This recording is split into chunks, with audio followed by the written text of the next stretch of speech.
নমস্কার। নীলতারা গুরুকুল সেবাশ্রম আর নীলতারা Gurukul astrological research সেন্টারের পক্ষ থেকে আমি আচার্য শিবু শাস্ত্রী আপনাদের সামনে এলাম। জয় নীলতারা মায়ের জয়। আশা করি সকলে নীলতারা মায়ের কৃপায় ভালোই আছেন। ভালোই ঠান্ডা পড়েছে, শীতের আমেজ বেশ ভালো। শহরেও প্রত্যেকে যেন শীত উপভোগ করতে পারছেন। সকল এবং শীতের আমেজে সবাইকে জানাই বড়দিনের বড়দিনের শুভেচ্ছা। সেই সঙ্গে সঙ্গে জানাই নববর্ষের আগাম শুভেচ্ছা। আজকে এসেছি আপনাদের সামনে সিংহ রাশি নিয়ে কিছু আলোচনা করতে। সিংহ রাশির জাতক জাতিরা সাধারণত আপনি সুরুচিশীল, ভোজন বিলাসী, আপনি সুস্থ সুন্দরতার জন্য সুনাম অর্জন করতে পারেন। 2024 সাল আপনার জীবনে নানা বাধা এলেও আপনি এগিয়ে যেতে পারবেন। নতুন কর্মলাভের যোগ রয়েছে, চাকরিজীবীদের উন্নতির যোগও বেশ দেখা যায়। তবে কিছু কঠিন পরীক্ষার সম্মুখীন হওয়ার যোগও রয়েছে আপনার। আয়ভাব মন্দ নয়, আগের তুলনায় বৃদ্ধি অনেকটাই পাবে। ব্যবসায়ীদের জন্য কিছু ঝামেলাপূর্ণ এই 2024 বলা যেতে পারে। নতুন যোগাযোগ আসবে যেমন, তেমনি কিছু অর্থপ্রাপ্তির যোগও আসবে। আবার কিছু ঝামেলাও আপনি জড়িয়ে পড়বার সম্ভাবনা রয়েছে। সঞ্চয় করতে পারবেন আশা রাখি। বিদ্যার্থীদের বিদ্যালাভের যোগ মন্দ নয়, তবে ভালো প্রশিক্ষণের দ্বারাই নিশ্চয়ই উত্তীর্ণ হতে পারবে।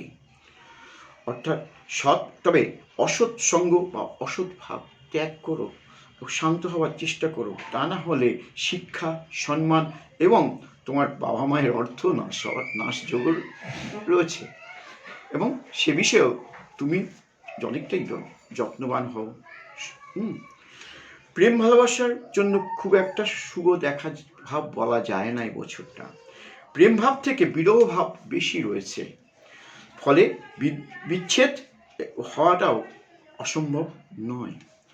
পত্নীর স্বাস্থ্য বিশেষ একটা ভালো যাবে না, সুচিকিৎসক পরামর্শ নিতেই হতে পারে। আপনার স্বাস্থ্য ভালোই থাকবে আশা রাখি।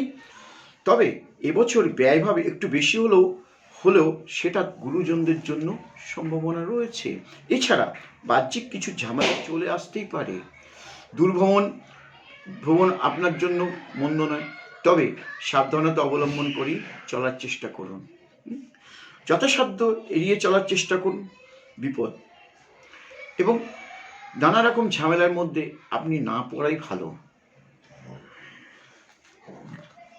আর আরেকটি বিষয় আপনাকে বলে রাখি, এবছরটা কিন্তু আপনি গৃহের বিবাদ থেকে বিরত থাকুন। সাধারণত গৃহের সদস্যগণের সঙ্গে মনোমালিন্য যোগ আপনার মধ্যে বেশি, যেটা হঠাৎই হয়ে উঠতে পারে।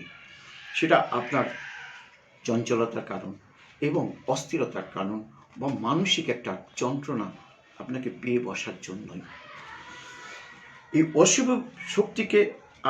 অশুভ শক্তিগুলোকে আপনি নিজেই মুক্ত হতে পারবেন। তার জন্য উপযুক্ত প্রতিকার বিধানগুলো আপনার নেওয়া প্রয়োজন আছে। সেই জন্য আপনি চুনি ব্যবহার করতে পারেন। সেটা আপনি সোনা ধাতুতেও করতে পারেন এবং তামা ধাতুতেও আপনি অনামিকায় ধারণ করতে পারেন, এবং 12মুখী রুদ্রাক্ষ গলায় পড়লে আপনি বিশেষ উপকার পাবেন আশা রাখি। প্রতিদিন মাতঙ্গিনী কবচ ও ত্রিপুরা সুন্দরী কবচ পাঠ করলে আমার মনে হয় এই বিপদগুলির থেকে আপনি জয়যুক্ত হতে পারবেন। জয় নীলতারা মায়ের জয়, জয় জ্যোতিষশাস্ত্রের জয়, জয় প্রেম ভালোবাসা ও কর্মের জয়।